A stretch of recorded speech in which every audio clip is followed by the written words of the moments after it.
Buenas tardes, mi nombre es Laurismar Velázquez, mi grupo está conformado por Oliver Prado y Jesús Ponce. Dispositivos de flujo estable.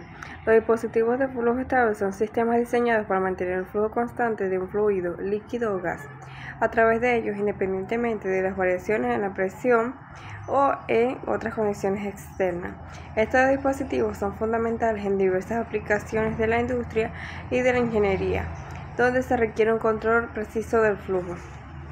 Algunos de los ejemplos son, como el número 1, la válvula de control.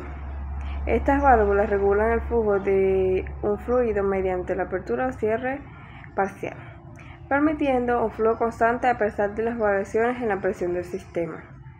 2. Bomba de desplazamiento positivo. Estas bombas mueven un volumen fijo de fluido en cada ciclo, lo que permite mantener un flujo constante. Número 3. Dispositivos medidores de flujo, lo cual estos son dispositivos como los medidores electromagnéticos o de turbina que proporcionan lecturas precisas del flujo y pueden ser utilizados para controlar el flujo en sistemas automáticos. Número 4. Tuberías y conductores diseñados con dimensiones y geometrías específicas para minimizar la pérdida de carga y mantener un flujo estable. Número 5. Sistema de retroalimentación. Utilizan sensores y controladores para ajustar el flujo en tiempo real, asegurando que se mantenga constante a pesar de las perturbaciones. Algunos ejemplos de cada uno de estos mencionados anteriormente tenemos como el ejemplo de válvula de control. En una planta química se utiliza el flujo de un reactivo en un reactor. A medida que la presión en el sistema cambia debido a reacciones químicas, la válvula ajusta su apertura automáticamente para mantener el flujo constante del reactivo, asegurándose que la reacción se lleve a cabo de manera eficiente. 2. Bomba de desplazamiento de dispositivos. Ejemplo, en una fábrica de alimentos se utiliza una bomba de pistón para transferir pasta de tomate a través de las tuberías. Esta bomba mantiene un volumen fijo de pasta en cada ciclo, lo que permite mantener el flujo constante hacia la línea de envasado, garantizando que no haya interrupciones en la producción. Ejemplo, el número 3 de medidor de flujo. En una planta de tratamiento de agua se emplea un medidor de flujo electromagnético para medir el caudal del agua tratada. Este dispositivo proporciona información en tiempo real sobre el flujo y los datos se utilizan para ajustar automáticamente las válvulas en el sistema, asegurando que el flujo se mantenga dentro de los parámetros deseados. Ejemplo 4 de tuberías y conductos. En una red de distribución de agua potable, las tuberías están diseñadas con un diámetro específico y materiales que minimizan la fricción. Esto permite que el agua fluya de manera constante desde la planta de tratamiento hasta los hogares, incluso cuando hay cambios en la demanda. Ejemplos del 5 del sistema de retroalimentación. En una planta de energía se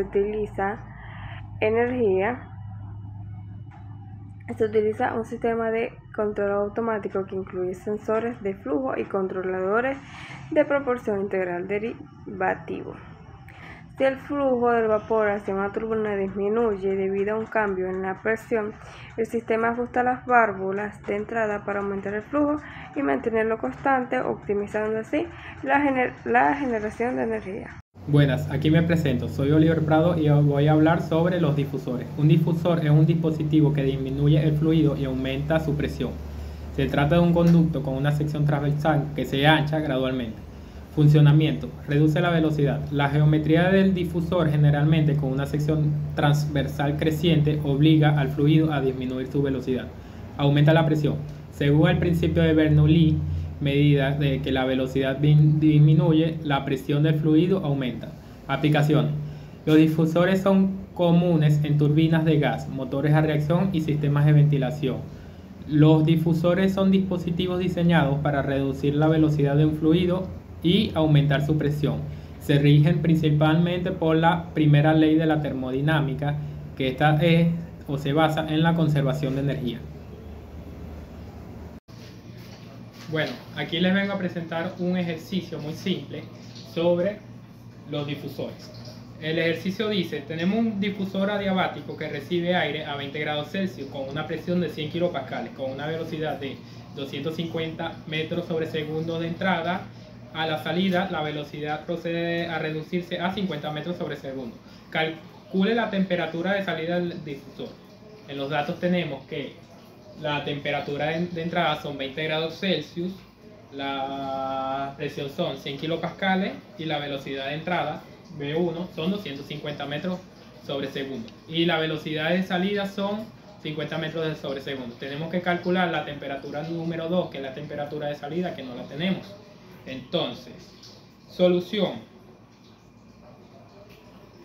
Balance de energía. Para un difusor adiabático en estado estacionario, el balance de energía se simplifica. Entonces tenemos que H1 más la velocidad 1 entre 2 es igual a H2 más la velocidad 2 al cuadrado entre 2, donde H es la entalpía de la entrada y la salida y V es la velocidad de la entrada y la salida.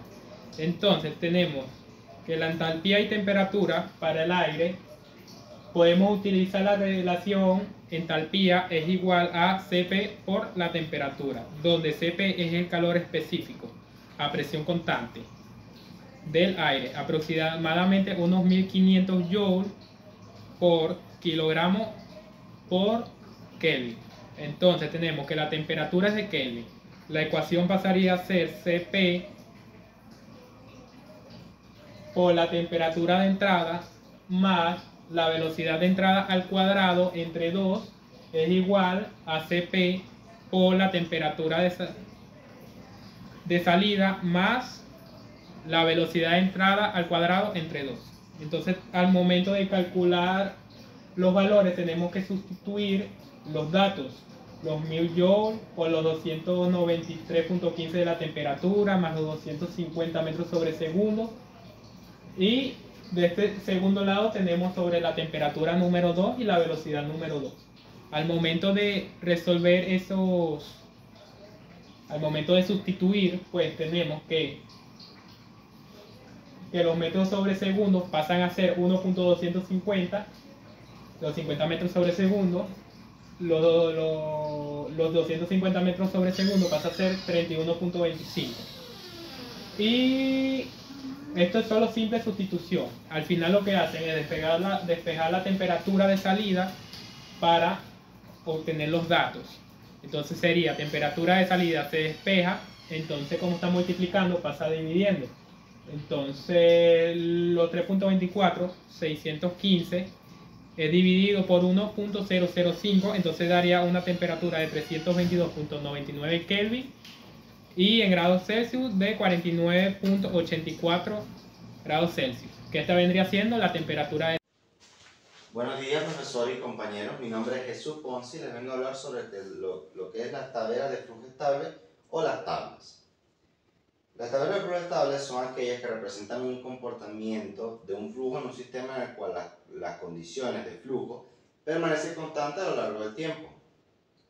En otras palabras, se refiere a un estado en el que las propiedades del fluido, como la velocidad, la presión y la densidad, no cambian con el tiempo, en un punto dado en el espacio. Este análisis es muy usado en dos situaciones donde el flujo no varía con el tiempo, lo que significa cálculos y análisis de manera simplificada o más fáciles. Ahora también les menciono la relación que tiene esta tabla con la primera ley de Newton, también conocida como la ley de inercia, que establece que un objeto en reposo permanecerá en reposo y un objeto en movimiento comenzará en movimiento a una velocidad constante en línea recta a menos que actúe sobre él una fuerza neta. En este contexto de mecánica de fluidos, esta ley se aplica al comportamiento de las partículas del mismo fluido. Ahora como ejemplo les tengo un flujo de una tubería horizontal con un estrechamiento al final. Se quiere determinar primero la fuerza neta sobre el elemento del fluido debido al cambio de presión y a la velocidad y cómo se relaciona este fenómeno con la primera ley de Newton. Tenemos nuestros datos. La velocidad inicial de 3 metros sobre segundo el área inicial de 0,05 metros cuadrados, la densidad que es de 1000 kilogramos sobre metros cúbicos, la velocidad final de 6 metros sobre segundo y la presión inicial de 200 kilopascales, que haciendo la conversión tendríamos que son 200.000 pascales. Pasamos ahora a nuestro primer paso, que sería la conservación de la masa, la ecuación conservación de la masa usando lo que es la ecuación de la continuidad, en la cual tenemos la ecuación que sería el área inicial por la velocidad inicial, que es igual al área final, que es nuestro estrechamiento, que es lo que estamos buscando, por la velocidad final. Despejamos para acá y nos quedaría que el área final es igual al